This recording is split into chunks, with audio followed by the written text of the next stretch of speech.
8 বছরের ছেলে আর তাকে শ্বাসরোধ করে খুনের অভিযোগ মায়ের বিরুদ্ধে। থানায় আত্মসমর্পণ মায়ের। নরেন্দ্রপুরের খেয়াদহে চাঞ্চল্যকর ঘটনা। অভিযুক্ত তনুজা মণ্ডলকে গ্রেফতার করেছে পুলিশ। আগেও ছোট ছেলেকে খুনের অভিযোগেই তনুজার বিরুদ্ধে। আজ কম্বল চাপা দেওয়া অবস্থায় 8 বছরের দেবজিতের দেহ উদ্ধার। কাল অভিযুক্তকে বারুইপুর আদালতে পেশ। ঘটনা ঘিরে এলাকায় উত্তেজনা। স্থানীয় বাসিন্দারা তারা কি বলছেন শোনাবো আপনাদের। আমরা যখন চিল্লামিল্লি হচ্ছে এসে দেখলাম যে বাচ্চাটাকে ওইভাবে বের করছে। আমি সঙ্গে সঙ্গে এসে জল টল নিয়ে এলাম।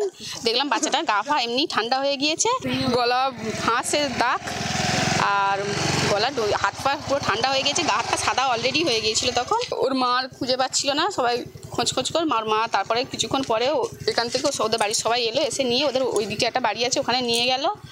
আর কিছুক্ষণ পরে পুলিশের সাথে ওর মা এলো। ওর মা কি মেরে দিয়ে থানায় গিয়েছে? হ্যাঁ, মেরে গিয়ে থানায় গিয়ে সিলিন্ডার করেছে। আমাদের ডাকে তখন আমরা এসে দেখি গোপালের গলায় কম্বল মুড়ি দেওয়া ছিল, কম্বলটা খুলে দেখি গলায় দড়ি ফাঁস দেওয়া রয়েছে, ফাঁস দিয়ে ইয়ে করা রয়েছে। ফাঁসটা খুলে বার করতে না আসি দেখি এইগুলো কালচিটে দাগ পড়েছে, এইগুলো মোটটা হয়ে কালো কালচিটে রক্ত দাগ পড়ে গেছে। কটা বাচ্চা ছিল না? ওনার দুটো বাচ্চা, একটা 1.5 বছরের বাচ্চা সে মেরে দিয়েছে। আগের বছর ওর মাই মেরেছে এরকম সময়। কত বছর আগে? সেম গলায় 2 বছর আগে। না এসব কিচ্ছু জানি না। আর ফের এবারে এই বাচ্চারা এরকম মেরেছে, তাও জানি না কি জন্য মেরেছে। অত্যন্ত নৃশংস একটি ঘটনা আপনারা শুনলেন স্থানীয়দের অভিযোগ। আমরা দেখে নেব এবার আমাদের প্রতিনিধি তথাগত চক্রবর্তীর প্রতিবেদন। মাত্র 8 বছরের ছেলেকে খুনের অভিযোগ উঠল মায়ের বিরুদ্ধে। ঘটনাটি ঘটেছে নরেন্দ্রপুর থানা এলাকার খেয়াদহের মৌলিহাটি এলাকায়।